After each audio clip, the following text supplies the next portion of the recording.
हम आपको MP tax का रजिस्ट्रेशन करना सिखाएंगे, यानी कि पंजीयन करना, जिसके बाद आप स्कॉलरशिप फॉर्म भर सकते हैं। चलिए मैं आज की वीडियो में आपको रजिस्ट्रेशन करना सिखाऊंगा। इसकी अगली वीडियो में आपको मैं स्कॉलरशिप का फॉर्म भरना भी सिखाऊंगा। चलिए तो एमपी टैक्स का रजिस्ट्रेशन करना सिखाते हैं आपको। और आपको गूगल पर सर्च कर लेना है एमपी टैक्स सर्च करने के बाद आपको सबसे ऊपर वाली लिंक पर आपको क्लिक कर देना है। इस पर क्लिक करने के बाद आपके पास यहाँ नीचे ऑप्शन आ रहा होगा नया या प्रोफाइल पंजीयन, तो आपको इसी पर क्लिक कर देना है। इस पर क्लिक करने के बाद आपको यहाँ पे आधार के अनुसार अंग्रेजी में जिस भी आप कैंडिडेट का फॉर्म भर रहे हैं या पंजीयन कर रहे हैं उसका आप अंग्रेजी में नाम डालेंगे। चलिए मैं यहाँ पे अंग्रेजी में नाम डाल देता हूँ। यहाँ पे आपको आधार के अनुसार नाम हिंदी में आपको डाल देना है।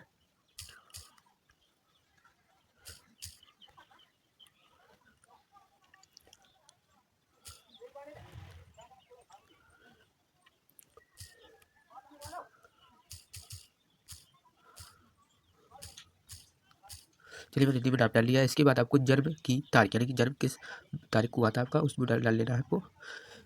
चलिए मैं डाल लेता हूँ।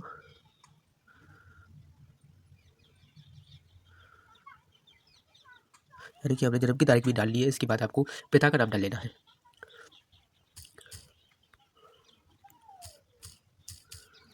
चलिए मैंने पिता का नाम डाल लिया है। इसके बाद आपको ले यानी कि जेंडर सर्च कर लेना है, आपको मेल या फीमेल। चलिए फीमेल। चलिए आप मकान नंबर डाल दीजिए, आपका कौन सा मकान नंबर है।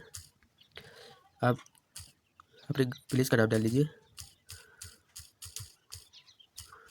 चलिए मैंने विलेज का नाम डाल लिया है। इसके बाद आपको क्षेत्र परिसर या सेक्टर का नाम डाल लेना है। यहाँ पर आपको क्षेत्र परिसर सेक्टर का नाम डाल लेना है। चलिए मैं बाहर से डाल देता हूँ क्षेत्र का नाम। इसके बाद आपको शहर गाँव, आप किस शहर में रहती है, चलिए मैं अपने शहर का नाम डाल लेता हूँ।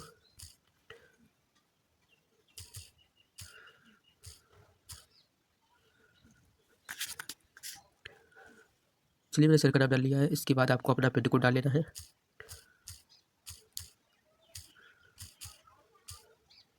चलिए मैंने आप क्षेत्र डाल लीजिए, आप शहरी में रहते हैं ग्रामीण, तो मैं ग्रामीण में रहता हूँ इसलिए ग्रामीण सर्च कर लेना है आपको। ग्रामीण का आपका जिला सर्च कर लेना आपको, दतिया। ब्लॉक यानी कि तहसील आपकी कौन सी तहसील है। इसके बाद पंचायत, आप किस पंचायत में आती है। इसके बाद गांव, आपका कौन सा गांव है। आपको यहाँ पे उसका मोबाइल नंबर डाल देना है। यहाँ पर आपको मोबाइल नंबर डाल देना है। चलिए मोबाइल नंबर डाल देता हूँ। चलिए मैंने मोबाइल नंबर डाल दिया। इसके बाद आपको वैवाहिक स्थिति डाल दीजिए, आप मैरिड है या सिंगल या डिवोर्स हुआ है आपका। चलिए सिंगल डाल देता हूँ मैं। या ईमेल आईडी आपको डाल दीजिए हो तो डाल दीजिए, नहीं डाल दो तो नहीं, कोई बात नहीं। यहाँ पे आपको जाति प्रमाण पत्र की संख्या डाल देनी है। चलिए मैं जाति प्रमाण पत्र की संख्या डाल देता हूँ।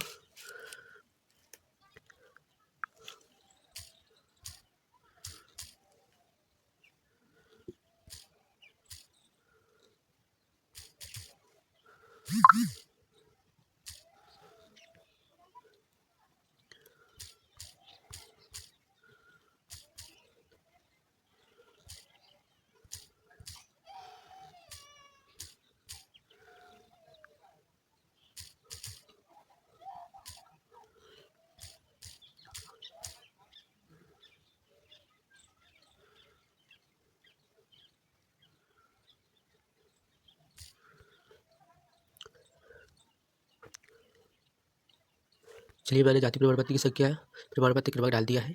इसके बाद आपको जारी दिनांक की किस तारीख को जारी हुआ था, आपको उसकी डेट डाल देनी है।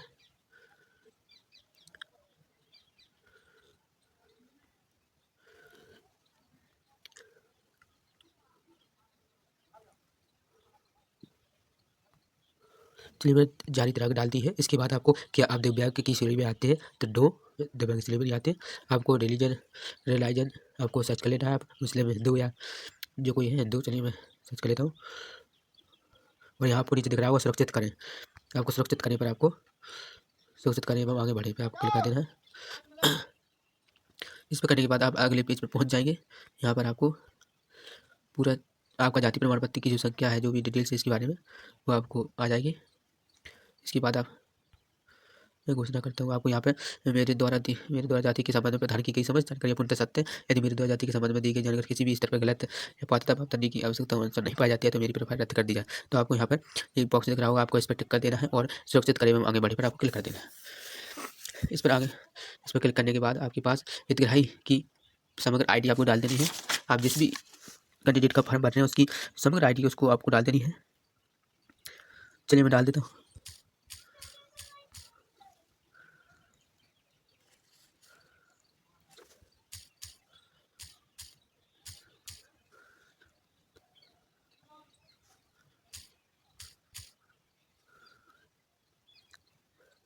चलिए मैं डालती है। इसके बाद आपको परिवार की समग्र आईडी डाल देनी है जो 8 अंकों की होती है। चलिए मैं उसको भी डाल देता हूँ।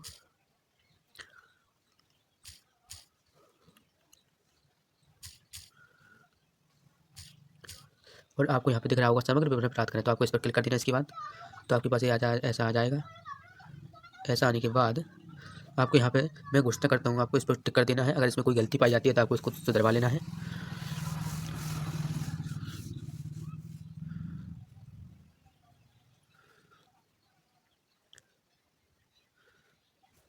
चलिए आपको यहाँ दिख रहा होगा सुरक्षित करें एवं आगे बढ़े पर क्लिक करें, आपको इस पर कर देना है।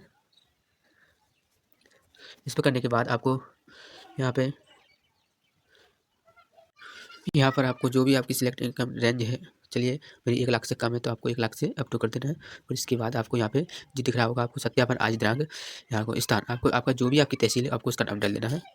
चलिए मैं अपनी तहसील का नाम डाल देता हूँ। चलिए मैं तहसील का नाम डाल दिया। इसके बाद आपको यहाँ पर जमा करें पर आपको क्लिक कर देना है।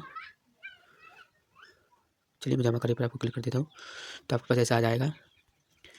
ऐसा आने के बाद आपको अगर इसमें कोई चेंजेस करना है तो आप कर दीजिए, वरना ऐसा आपको सही कर देना है। इसके बाद आपको सुरक्षित करें आगे बढ़े पर आपको क्लिक कर देना है।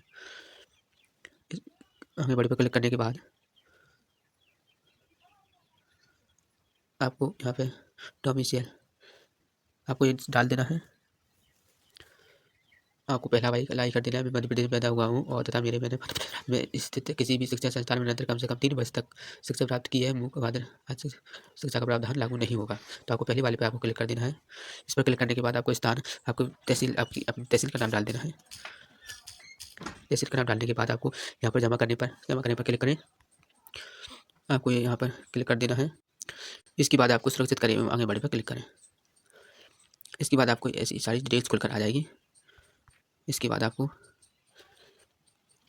जो भी पासवर्ड बनाना है इसका तो आप वो बना लीजिए। चलिए मैं पासवर्ड बना लेता हूँ। चलिए मैंने पासवर्ड क्रिएट कर लिया है। इसके बाद आपको इस बॉक्स पर आपको क्लिक कर देना है। मैं घोषणा करता हूँ कि मेरे द्वारा प्रदान की गई जानकारी पूर्णतः सत्य है।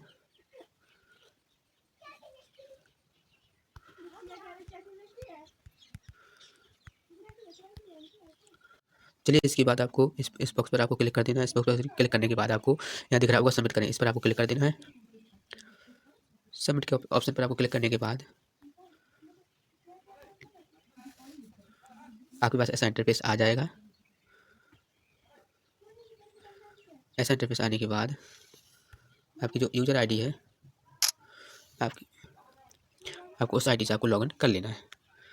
चलिए तो अगली वीडियो में हम आपको इसका स्कॉलरशिप का फॉर्म भरना भी सिखाएंगे। तो चलिए इस वीडियो में इतना ही। तो अगर आपको ये वीडियो पसंद आई हो तो आप इस वीडियो को लाइक, कमेंट और इस चैनल को सब्सक्राइब जरूर कर लेना है। इस चैनल को आपको सपोर्ट कर देना थोड़ा। चलिए चलते हैं। Thank you.